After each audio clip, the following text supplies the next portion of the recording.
Welcome to Remarkable Women, Powerful Stories, our leadership series by Zonta International. I thank you sincerely for joining me today for our conversation with our guest, Lindsey Tulloch. Welcome to you, Lindsey.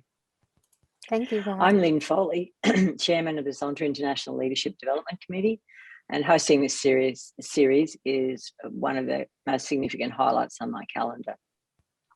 I wish to acknowledge the traditional custodians of the land on which we meet today and pay my respects to elders past, present and emerging, and also pay that respect to any First Nations people present. Zonta International is a leading global organisation of professionals empowering women worldwide through service and advocacy. Zonta is now in its second century and has more than 28,000 members and in 64 countries, working together to make gender equality a worldwide reality for women and girls. It is now my pleasure to more formally introduce you to Lindsey. Lindsey's joining me today from Niagara, Canada. And I do know that it's very cold in Niagara, Canada today when we're recording this session, Lindsey, something like -15 or something. And that's a bit scary. I'm here in Toowoomba in Queensland, Australia, and we're certainly having the other season called summer in our world. So, Lindsey, I'd like to give our people, our guests today, a picture of your achievements, just a few of them, because we'll cursor through those in our conversation. Lindsey's currently pursuing her master's degree in computer science as part of Cryptography, Security and Privacy Lab at the University of Waterloo. With a firm belief that access to the open internet, free from surveillance and censorship, is an important part of fulfilling the right to privacy, Lindsey's research focuses on censorship resistance tools to protect the privacy of journalists, activists, dissidents, and marginalised individuals living under oppressive regimes. Lindsey has a wide range of exposure around her work in various conferences and publications, some of which I'm sure we'll touch on during today's webinar. And throughout her academic career and beyond, Lindsey stepped up to support those with less experience or greater barriers to success. She has run events and workshops to help students learn important industry skills not typically taught in university classes.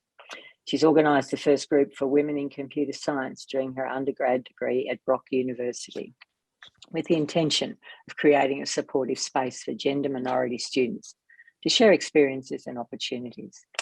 Lindsey's worked in volunteer management and worked in Nigeria, where she created and delivered training to support over 200 volunteer teachers tasked to improve education in rural areas there. And of course, we're very proud to have Lindsey in the Zonta family, as she was a recipient of the Zonta International Women in Technology Scholarship in 2019. So, Lindsey, I'm really looking forward to my time with you today. And I know my guests will be absolutely fascinated by the work you're currently doing and what's brought you to your current career choice. So welcome from Niagara in Canada. Yeah, thank you so much for having me, Lynn. And I'd also really like to thank Zonta for inviting me to be part of this series and for the support that Zonta has given me through the Women in Technology Scholarship. It's lovely, and we're very proud to have you in our family.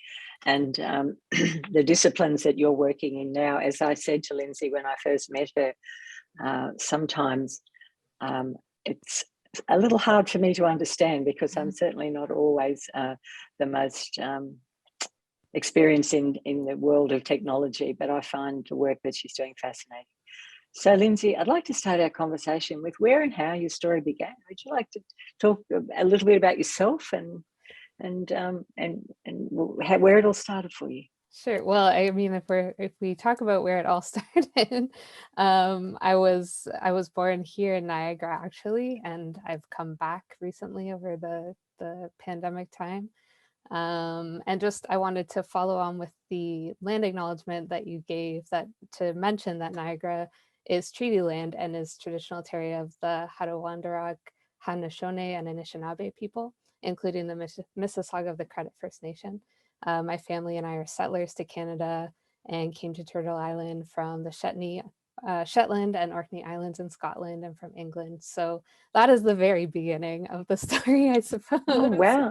That's so interesting. You and I hadn't talked about the fact you'd come from the Shetland and Auckland Island area as a family. So yeah, well, that's lovely. It was several generations ago, but Yes. that was where the origins were. Mm. So yeah, I guess from a young age, I've been interested in trying to find ways to make the world more equitable and just. And I've always valued education and lifelong learning. And I think those two things together kind of help to explain some of my path and the things that I've done in my life so far. So yeah, I initially pursued a degree in psychology at Queen's University. I studied some other things during that time, such as Japanese, Canadian studies, history, African studies, and things on environmental issues. And that had a huge influence on me, importantly, expanding my understanding of the world and deepening questions about what equity and justice might look like for different people in vastly different areas of the world. And how I might best contribute my skills to advance causes working in that direction. So yeah, so I did a lot of traveling and volunteering in different places, as you mentioned in the introduction. And finally, I guess sort of after seeing people all over the world and how technology was impacting different people's lives all over, wanted to sort of go into that direction. And I thought that pursuing a master's where I could look at things that were, for example, privacy and human rights, privacy enhancing technologies, it sort of brought those two ideas together, technology and how it's impacting people's lives, and technology. So that seemed like the best fit for me.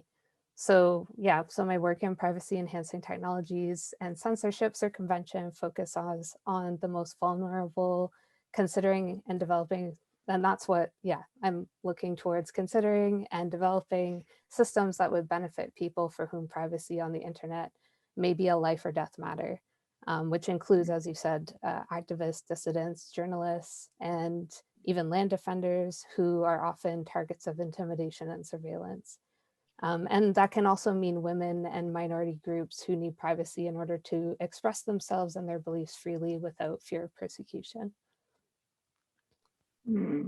It's a really interesting area and a piece of work that I guess many of us, we understand the need for it, and we understand that it's so important, but well, certainly in my space, I'm blind to how it might be done. So I'm wondering, you may not want to go into the whole technical talk necessarily, but maybe elaborate a little on what that means for people in those situations. Like, I'm sure you've had feedback, and I'm sure you're hear from people about how much it means to them. So when you go about this with your colleagues who work in the same area, do you hear from anyone about how important it is to them in their lives? Yeah, so for example, one of the papers that I worked on over the past few months, it was recently published at WPES 2021, which was held virtually in Korea. It would have been in Korea, but it was virtual. But yes, in that conference, and some of the authors on the paper work for the Tor project, for example, which is a large network that uses encrypted connections to route your internet connection through a private network so that it can't be traced. And they have recently had a number of, it's for fundraising actually, but you can still look up the talks online. I forget what they're called, but it's a privacy series. And they had one of the people from the group in Russia, Pussy Riot. I'm not sure if you've heard of them, but they are kind of outspoken I against, yes. So one of, I think the lead person from Pussy Riot was on this privacy talk, and she was talking about how important Tor was just for maintaining her safety when she was being persecuted or sought out by authorities in Russia that were very upset with what their group was doing. So I mean, and that was a very tangible case, but there's, in these talks, if you wanted to look them up, there's lots of information and people that have benefited from these systems, keeping them safe online or protecting their identity when they've needed to get the word out to people around the world about what's going on. I think for a lot of us who don't experience that, Lindsey, while we might somewhere in our mind know intrinsically it's occurring across the world, this is one of the areas that we may not even be aware of. You know, you think of persecution and oppression in different terms, don't you? You think of other ways that is undertaken by regimes and authorities and governments and others, and forget that one of the ways to do it, of course, in our current and modern world is through the internet and is through social media and all of the ways that weren't there 50 years ago or 40 years ago in my life, where of course persecution and oppression has always been present in the world somewhere during my lifetime, but we forget that, don't we? Yes, it's an important space. Yeah, and I think the internet obviously it offers a lot of really great benefits to everyone, but it also offers a very convenient surveillance tool for someone who is inclined in that direction. So yeah, so we have to balance sort of what privacies we give up in order to do this, or in order to use the internet and reap the benefits that it offers to us. Yeah. And so while we mightn't have planned to discuss this, I'm wondering if perhaps many of us don't think enough about that privacy, that giving up of privacy when we're using internet, social media, and all of the modern tools that give us so much efficiency and effectiveness. I'm wondering if you would got any comment to make about that, in the fact that we inadvertently are potentially giving up some of our privacy without realizing it. Right. Yeah, I mean, I think it seemed that there was for a long time the mantra going around that, well, I don't have anything to hide, or I forget how it goes, but it's, you know, if you don't have anything to hide, you don't have anything to worry about. And most people that are perhaps in Canada or other parts of the world that have experienced a relatively free democracy, that has satisfied them for some reason. But in my opinion, and I guess from anyone who's concerned about this space, we can also push back and say, well, okay, I understand that you're not doing anything wrong, but you also don't live in a fully glass house without any curtains, right? So, and you don't just advertise your bank password, for example, like written on your body or with a big sign walking around. So it's not that we don't have anything to hide. We all have things to hide. We all have things that need to be private for whatever reason. And I think like that's the most obvious example, but there's also, you know, like what you're thinking alone when you don't want everyone to know all the things that you think all throughout the day. I don't think anyone wants that either. So yeah, the idea of privacy is important for these reasons of having autonomy and having the ability to protect ourselves and to decide what we want to make public about ourselves and what we want to make private about ourselves. So maybe I'll follow down a pathway that I might have normally done a little later on, but that pathway is about how does I'm struggling to form the question now, so I might leave it until later on when we're talking about something else. But that notion that privacy and that right to privacy, we do forget that there are so many ways that we don't know about, that we're blind to, that people can come into our lives. I know it's the scam text messages, the scam phone calls, all of those that are coming at us. They're a little bit more obvious, aren't they? Like if you get one of those, you go, oh, I'm not going to answer that, or click on that link, or I've had this phone call. Well, that's absolutely, you know, how do they get my phone number? Well, they don't need to get my phone number. They can just, there are many software packages that can just rotate through phone numbers, but they're obvious. And it's those quiet ones, or the silent ones that we aren't aware of. And you're right, we all have a lot more to hide than we don't, because our whole life and world is online effectively. You know, we rely on the internet for banking, for absolutely everything. And for what we're doing today, for example. Yes. You know, we rely on it for everything. I've had a whole week of being on virtual means, delivering the work that I do in my business. And you think about it sometimes, well, you know, we're out here on the internet and we're discussing this and that. So I think that privacy is a really big issue that it's good for us to discuss today. And perhaps people watching us, it prompts people to think differently about our own privacy, while we might be in a regime or an organ or a country where we feel as though we're under surveillance. Lovely. Can I take you to what I call the global citizen space, Lindsey? Sure. I've spoken to so many people in this series, which is an absolute privilege, like yourself, who are a really global citizen. You know, so far in your life, you've lived and worked in many countries and done interesting things.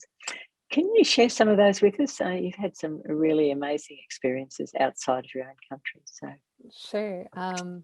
Like I can just list some of them at first, I suppose. Well, I'd love you to list them, but particularly your experiences in Japan. I think our people who watch us will be very interested in that, and your work in Nigeria as well. So just choose a couple of those that you're very pleased with or proud of, and tell us about them.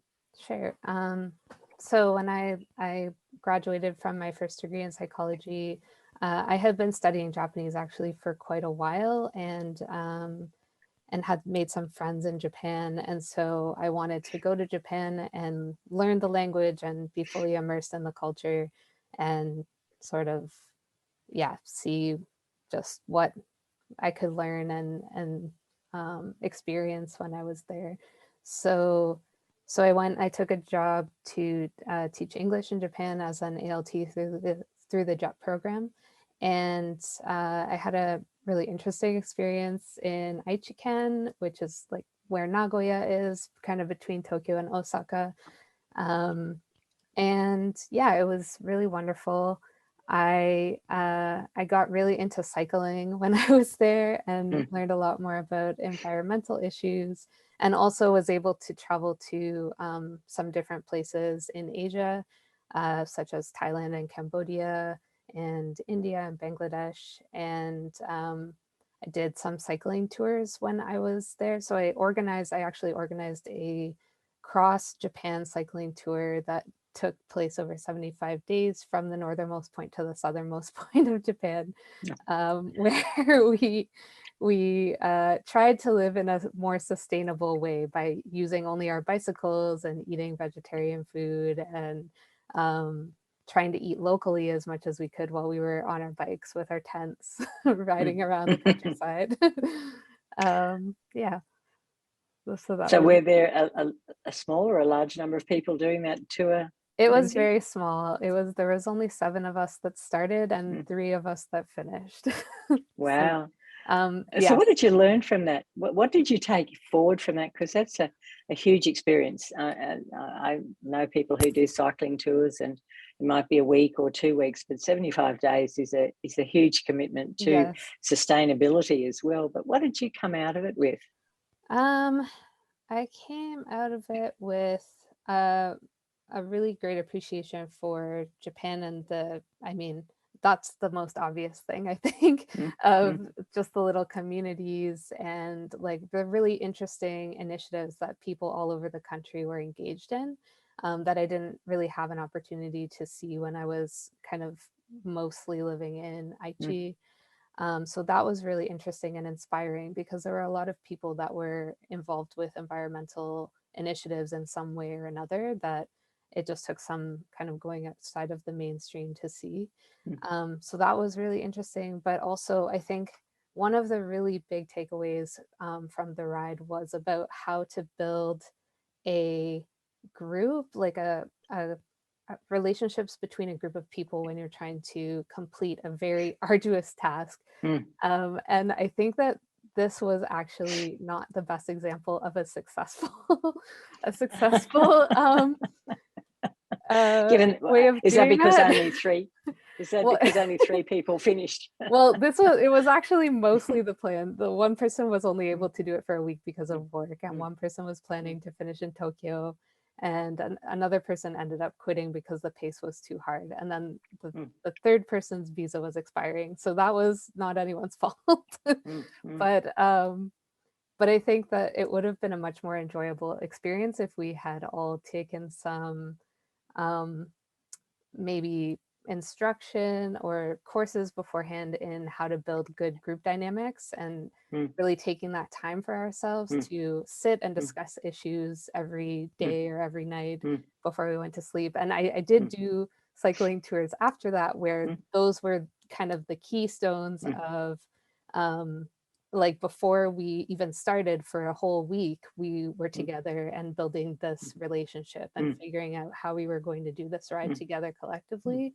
So bringing that experience, that even though it wasn't that successful in that way, it was really educational and brought a lot of insight into future rides that I did. So that's that learning, that's a leadership learning too, isn't it? That you don't launch a project and go into it without planning, without working on the relationships. But it's not just about being young. I know you were quite young then, but it's not just about being a young person. We're going to do this. It's all about sustainability. Right. We're going to have this fabulous time. Let's do it. And you commit and you plan the logistics and you plan that. But we forget that, oh, wait a minute, we've got all these people with us. So we're going to go too fast for some people, or too slow for other people, or we don't stop enough, or we stop too often. It's all of those things and that's about leadership, isn't it? That's working with teams. That's working, absolutely. And even virtually, so many people are working virtually and continuously now around the world, and building relationships in that virtual workspace is so it's different. It's still, and it's got to be done more often, hasn't it? And more deeply. And I think, and you're studying, and I'm sure you're finding that that's different from perhaps your first undergrad degree, where you may have been on campus.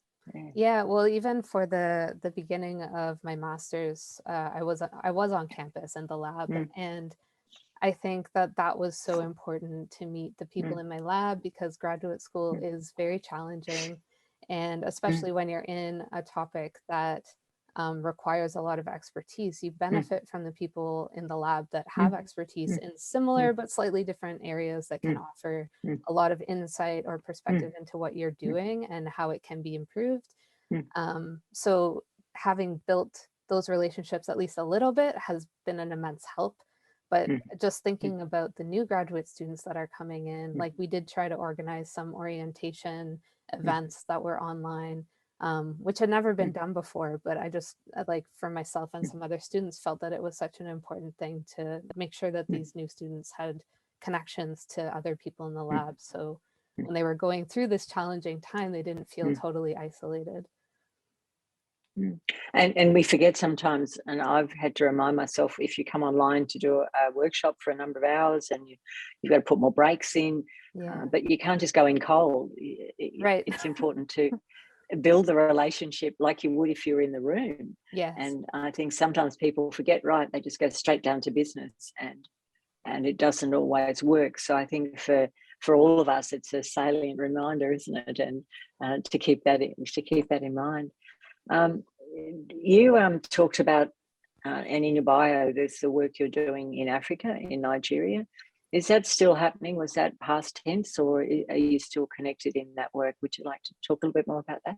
Sure. Yeah, no, that the work that I did in my bio is past tense. I was I took a position as a CUSO VSO volunteer in Abuja. I was supporting people in Kano, but wasn't able to be placed in Kano due to the security situation at the time.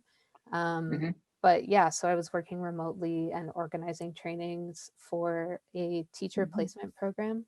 Um, the teachers were from Kano, and they were just newly graduated students that Mm. were able to be placed in schools for a year-long placement. And then after that, it would hopefully lead to them getting full-time jobs as teachers with the volunteer experience and some added trainings that we organized for them. Mm. So that was the program essentially that I Yep. was involved with there. Yeah, so it's work you were doing at that time. I Mhm. might move on to some more generic topics now with you, Lindsey. The next one is, have you, along your career and in your life, who have been the greatest influences for you, either up close and personal or at a distance? And have you had any mentors, or do you currently have mentors? And can you talk to us a bit about the importance of that?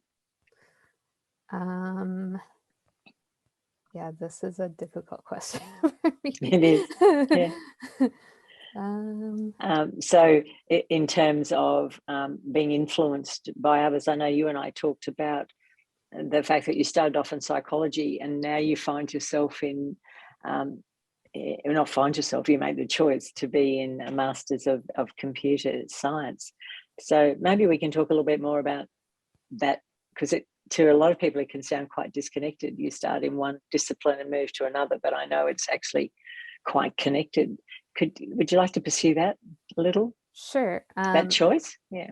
Yeah, so I can talk about, yeah, so initially when I did psychology, I was actually very interested in the cognition side of things and perception as well, but more of the science side of psychology. And it turned out when I was taking my memory class that there were a lot of computer science and linguistics students. And we learned about Noam Chomsky's hierarchy of languages, and I didn't realize at the time how important that was to computer science and how there were all these connections to these sort of three different topics or these three different fields. But that was something that had always interested me, and I guess I didn't really think of it as an option at that point. I didn't really know about computer science as a field very much. So it took me some time to get there, I guess. Yes. And then through learning more about the world and more about all these things that I did in between psychology and computer science, it just made me realize how important these things are for people around the world, and how I also think there's not a lot of people with the kinds of experience that I've had going into computer science. And I think that we need more people that are thinking more widely about the world and the impacts on different groups that are, I mean, that the technology is being used by, but aren't necessarily represented in the hallways of the companies and whatever that are building these technologies. So what I'll do there, it's a perfect point to segue off into the area of gender, but gender in STEM, or in that broader space of technology, and perhaps in the artificial intelligence space. Like, one of the things we read about and think about, I know I do, is that in the creation of artificial intelligence and the utilization of it, where does gender sit in that? And do you think we have enough mix of gender, if you like, in the development of the new remarkable technologies that are affecting our world? Like, some people think AI is being developed, but of course it's present, ever present in so much of what we do. Have you got any comments to make about the broad notion of gender in technology and in computer science and in the current and new developments? Sure, yeah. So I think that I mean, I've noticed when I've come into computer science, especially from the very different background that I had before, that there was immediately noticeably a very obvious lack of women in the space. And this was quite jarring for me at first. Yes. It still is, really. Mm. Yeah, so I know, like, in psychology, by the time you get up to the higher level courses, there's really probably more women than there are men a lot of the time. And also in Mm. international development and other volunteer type Mm. positions that I did, there were a lot more women. There were men occasionally, but there seemed to be a Mm. lot more women in the Mm. space. But when I did computer science in the undergrad that I did, I think the program had about 200 people, and there were probably 10 or 15 women in the program, which was extremely, yeah, as I said, jarring. Mm. In my lab, in my master's, we are pretty much at gender parity, which is great. Yeah, so there's a lot of really interesting and like-minded people, and I feel represented, and like I have, Mm. yeah, a lot of people Mm. working. I mean, we're all Mm. working on similar things too, so that helps. But Mm. it's Yes. it's it makes a really big difference, I find. Mhm. And I also found when I was working in industry for a little bit, yeah, my team was almost, I think there was one other woman that was in a senior position, but everyone else on my team was a man.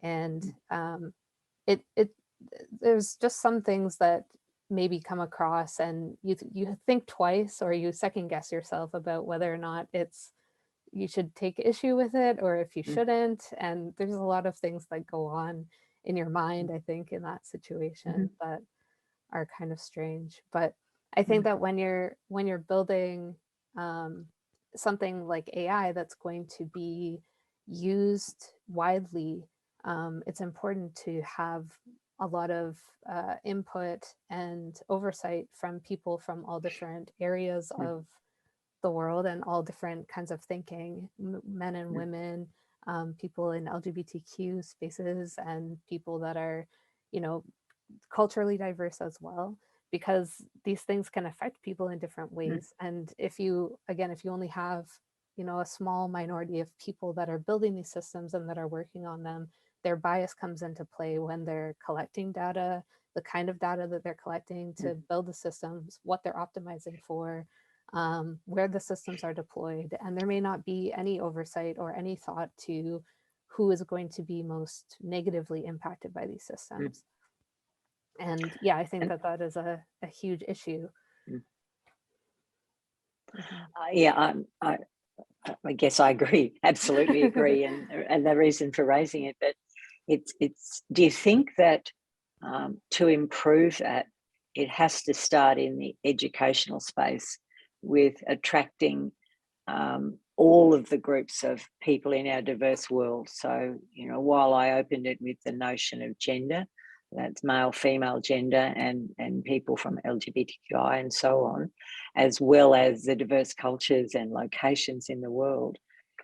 Do you think it has to start even back at school by the way in which we introduce, because I'm an educator by trade, and the way we introduce children to the notion of technology, and how we encourage them, whether it's, if I say technology, I'll just go STEM, getting into science and research. And it might be technology, it might be mathematics and data. The last guest I spoke to is mathematics and data and studying and applying that in the world, Laura from Italy. So I'm wondering, do you think it starts at school, or is it at university, or where is it that we can ensure that in the world where technology is really, really the way it is, what underpins our world, and if we don't have that diversity, we will continue to replicate what we've got.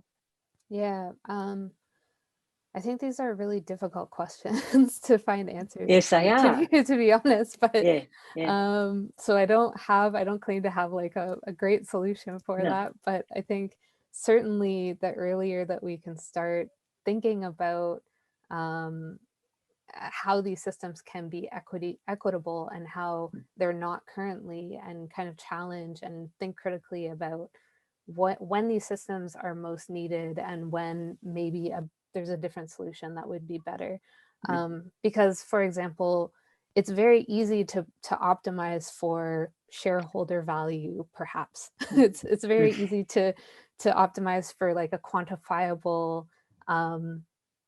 objective, but how do we optimize for human dignity, or how do we optimize for justice? Like those are much more abstract concepts, and machines I highly doubt will ever get to the point that they could make an objective decision about what is like what even is human dignity, or what even is justice, because those are human concepts and they come from us all collaboratively deciding and holding up these ideas.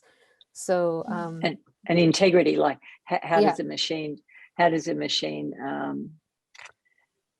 I don't know, think about the thing called integrity or privacy, or a lot of the things that you and I have cursed through so far in our conversation today. It's a challenging space, and I know most areas of the world, of course, are pursuing the notion of getting more young people of all genders, regardless, and all cultural groups, to consider careers in the broad notion of STEM, because they're the areas that are underpinning the world, whether we like it or not, and the control over it. Right. I understand where you're coming from, absolutely. With that in mind, I know that you indicated you have a 7-year-old in your life. I do, yes. And you've been virtually learning, and he's been virtually learning. So would you talk a little bit about being a mum in this sort of world? Because so many of the people I talk to and will be watching us are in similar situations. So how do you manage that, Molly? Well, it's very challenging, so I'm not just going to pretend that it's been very easy and everything's been fabulous, because that would not be honest.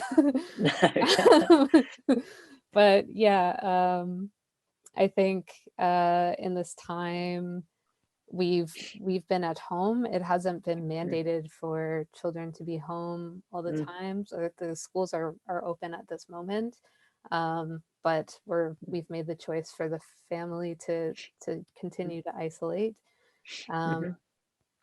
So yeah, but this has come at a cost for sure. So trying to do research and trying to make sure that my son is keeping up with his virtual school and learning has certainly slowed down the pace of finishing and doing things as quickly as I would have liked. But I am finishing up my thesis, so I'm hoping over the next few weeks I'll be able to graduate and move on to the next thing. Oh, that's because it's studying as an adult with a family is never easy. No. I know, but it seems that you don't get that 8:30 to 3:30 or 4 o'clock every weekday either when you have young children. And 7-year-olds, of course, aren't always the most independent learners, are they? No. So they require a lot of support to stay on task and to get together. And then they want to be they want to have your time, and they want to be entertained, and some of the learning is in that. So I understand it's challenging. And so if you had a message for other mums in a similar situation, what would it be?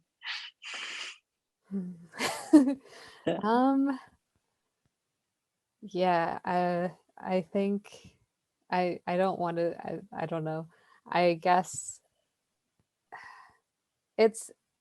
I try to look at the blessings as much as possible that it has offered, like being able to be home with my son during this time and not having to be at work all the time. It's very, as I said, it's very challenging. And I struggle a lot to get my work done, and this can be a challenge for people that I don't want to overstate or understate at all. That's right.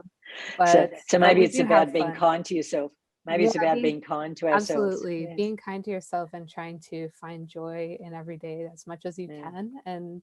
And to try, I mean, we started doing something called sleep overnight on once a week, where we just put everything aside and as a family find something fun to do together. And it's, not a sleepover with your friends, that would be ideal, but at least, we can play games together, we can watch movies, or we can do something, and it just creates some kind of routine and something to look forward to keep us sort of mentally stable during this time. That's a lovely idea, and you end up sleeping on the floor or doing whatever you do that Yeah, 7-year-olds like to do, and exactly. it creates it's almost like a circuit breaker in the week, isn't it? Like it just puts that piece in the middle, Yeah, because living at home and being somewhat isolated is not what we all felt we signed up for in life. And exactly. there isn't a person I talk to who is spending time at home like I do, more than usual, that you have to think differently about it. So it's being kind to ourselves and gentle to ourselves, and we're not going to get everything done, and it's not going to be like it was. And your children may not have finished every last thing you might expect them to do if they were in school, face to face. So it's like, well, you do your best, don't you, as a parent? Yep. And I have to give gratitude and thanks to my supervisor, who's been very understanding about the situation. So without that, I don't know where I would be, but yes, I'm very and it's like, yeah, sure, Lindsay, you're going to take a bit longer. It's okay. yeah. But look, it's great that you're getting closer with your thesis, that, you know, you're not perhaps not far off graduating, and that's really good to hear. And you know, there'll be other things. You mentioned in the beginning that you know, the Jane M. Klausman Women in Technology Scholarship has been important to you. How has that helped you move forward? Because they're a great honour, but they also come with you know, with money and finance to assist. So how's that helped you? What's that allowed you to do? Yeah, I think again, I'd really like to thank Santa again for extending that scholarship to me. It was of course, with a family, it helped with extra cost associated with having a family while doing graduate studies, and that has been a big help. But I think also knowing that I have the support of such an organization like Zonta, and that like the goal is to support women and empower women, and just knowing that, you know, I was selected to have this, to get the scholarship, and the women of Zonta around the world are supporting my effort has really meant a lot in like I guess giving me strength to continue when things are getting tough. Yeah. And part of the intent of the series we started last year, and Zonta International started, and I've been able to host, is about showcasing the achievements and the ongoing career choices and development of some of the women who have received those awards in over recent times. And a couple of the guests I had, including our international president Sharon Langenbeck, received an award way back when she was studying. Oh, wow. You know, 30 or 40 years ago, and there's still, well, now she's Zonta International President, and that's what introduced her to Zonta, she would say to you. So there are so many people in history that these scholarships have assisted, but it's nice to know how it's worked for you and to hear where you're going with your really important work in the world.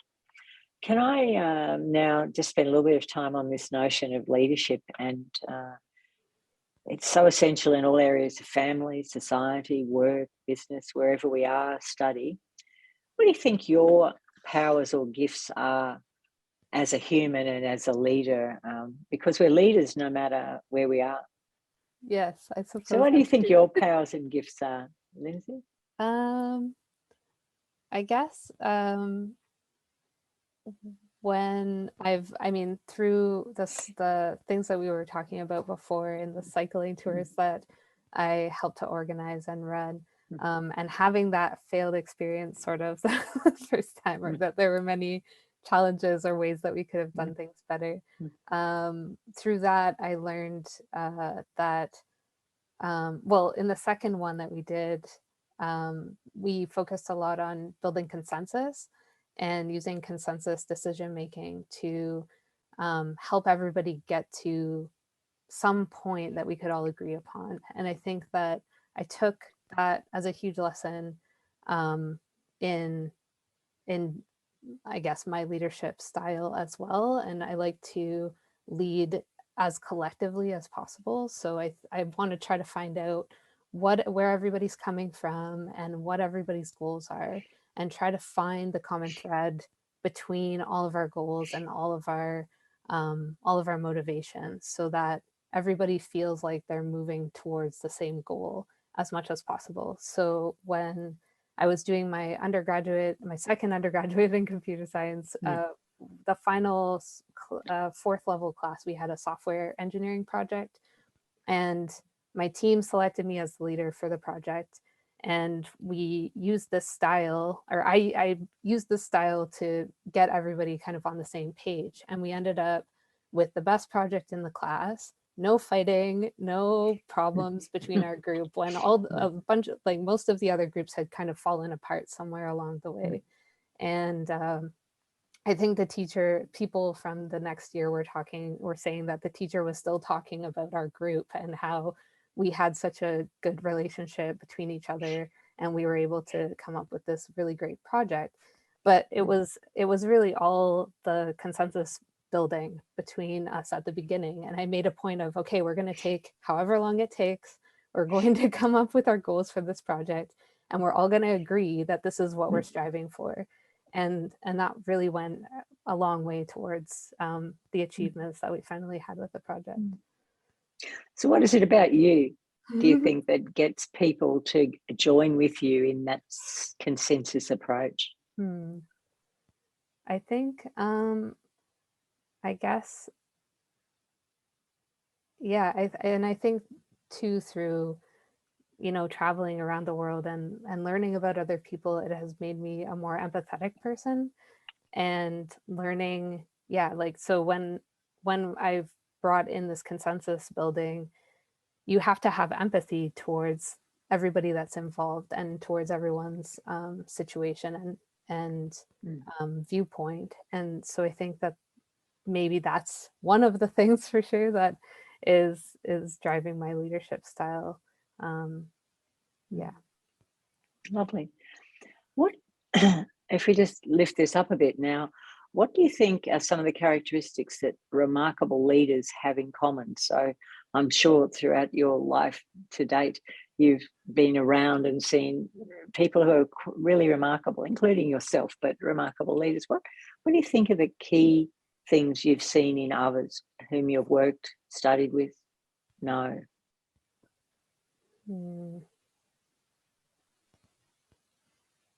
I'm not sure I have a good answer for that question. I'm not sure about that. It's a tough one, isn't it? Because we're talking about, the people that we see and what is it that makes it work. And one of the things you mentioned, of course, is your supervisor of your master's and your thesis has been, I can't remember the word you used, generous, and been supporting you. Yes. And maybe I find that's one of the most important things about leadership.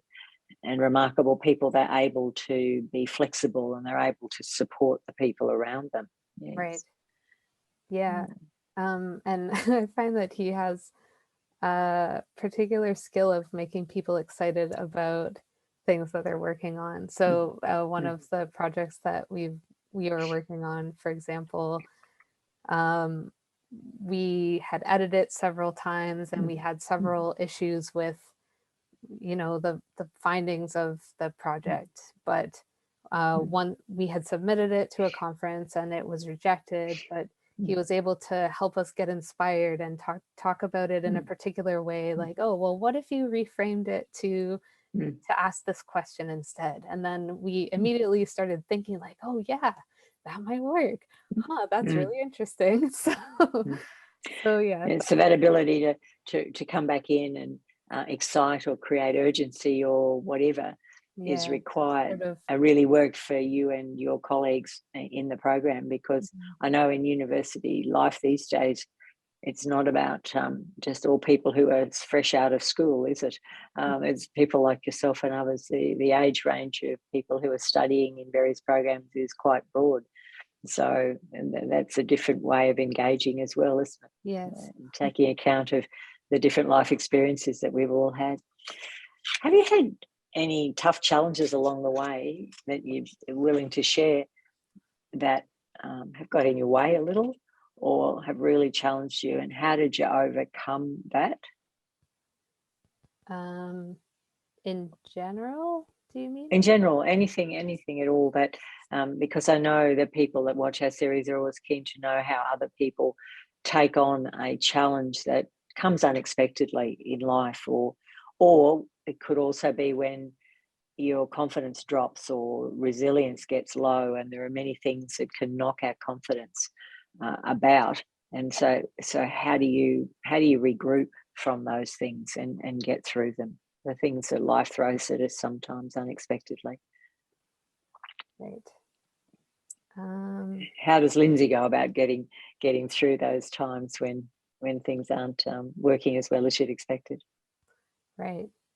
Yeah, like I think that I have mentioned some of the things that have been roadblocks, certainly. But yeah, for sure, this whole time period has been extremely challenging. And especially in February when it's the middle of winter and things are still kind of slushy and not quite turning to spring yet, it can be tough to move forward or to feel like things are going to get better at some point. And maybe the pandemic coming in across the sort of weather you experience it in your part of Canada, the pandemic coming across that, and still, 2 years later, not seeming to be relieving. Like, I know in my country, we had a lot of hope towards the end of 2021, Right.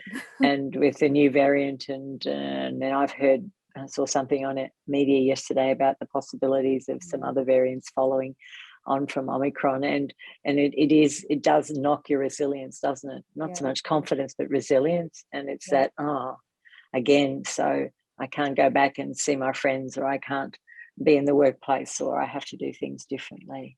Yeah, so I think it takes a lot of, I mean, I guess my psychology degree comes in handy in these kinds of situations. Yes. But so, like I'm still a cyclist. I have my bike in the basement. It's hooked up to Zwift, and I might go and ride my bike downstairs for half an hour, 45 minutes. That helps a lot. I write as well sometimes when I can, just, a really not great poem or whatever comes out at the time. Just taking your mind off of it and finding other things to do. Or I mean, like when you can't get your mind in that place, you just have to do whatever you can to get through. So a bike ride is a good alternative. Going for a walk is a good alternative. But when I'm feeling more, more motivated, I guess, I try to change my thinking as well into, okay, I can't do this, but what can I do?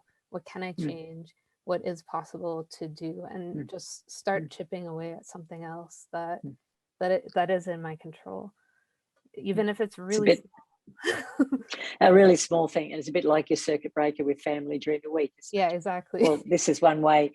We can't go out and have a meal somewhere or a barbecue or whatever because we're choosing to isolate, but we can do this, and we can and have fun and create something that's going to keep everyone's well-being up and keep and then allow you to focus when you return back to quite solitary work where you're finishing your research and putting a thesis together, which is that solitary time, isn't it? So, Lindsey, what's next for you? What do you think? You're coming close to graduation of another degree that's really important to you. You're doing great research and really influencing the area that you're choosing to work in. So what's next, do you think?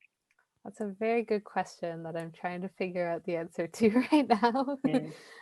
What ambitions do you have? You might know exactly what steps next, but what ambitions do you have to do with the amazing knowledge and research that you have? I guess from the time that I started my graduate degree, I've been thinking about how exactly to bring these sort of past parts of my life and this technology part of my life together. So as much as I'm not doing work in Nigeria anymore, I'm still connected to Nigeria in several ways. My husband is from Nigeria, so I do have a connection still to Nigeria. And at one point, we might want to go to Nigeria or be there for some longer period of time. So if there's work that I can do that can help move forward Mhm. like, yeah, technology, privacy, human rights in Nigeria or in the world in some other way. That would be great for me, but I haven't totally worked out how it's all going to come together yet. Well, that's quite okay. But it's interesting to know, it's about the application, isn't it, of everything that you're working on in your projects and your research and how that might happen for you. And there are lots of doors that are there and they'll open, and you'll choose to walk through one, I'm sure, and use everything that you've learned throughout your life and all experiences you've had. They come together and you'll take that forward. Right. No doubt in some way. I hear a very strong volunteering. I hear a very strong desire to assist people and to work with people, and of course in the environmental and sustainability space. So I'm sure it'll all roll together. So as we draw our conversation to a close, Lindsey, have you got any closing thoughts or ideas or words you'd like to make as we close? Well, once again, I'd really like to thank you for having me to talk with you today. It's been really great to have this conversation, and I hope everyone that has been listening has learned something or taken away some insights about privacy and the importance of privacy in our lives. Yeah, I think. That's lovely. And I certainly know in my introductory conversation with you and through today, I now know something I did not know. So I know when I host this series, I go away every single time with new information, new knowledge, and I'm passing that on already to people that that I know and who probably aren't aware either. I say, hey, do you know? Did you know? So I want you to know that the world that you're working in is so incredibly important, and I'm so pleased we've been able to give you a voice through this webinar today to talk about that work. And it is such an important part of our modern world for us to really think about our own privacy, as well as the privacy of others who may not always live in a similar space of feeling more as free as some of us do, where we currently live. So I thank you for sharing that. And I do thank you for taking on such an interesting research. And we are very proud to have you in the Zonta family. And I'm sure we'll hear a lot more about the work that you do in this space, Lindsey, through your publications and through your opportunities when you're able to present at conferences, etc., again in the future. So thank you very much, and thank you for your time in preparing and being part of this. And I do hope that very soon winter will pass by in the Northern Hemisphere, and while we're enjoying a beautiful summer here in the Southern Hemisphere. So thank you very, very much. And as I said, Zonta International is very pleased to have been able to support you. Thank you so much.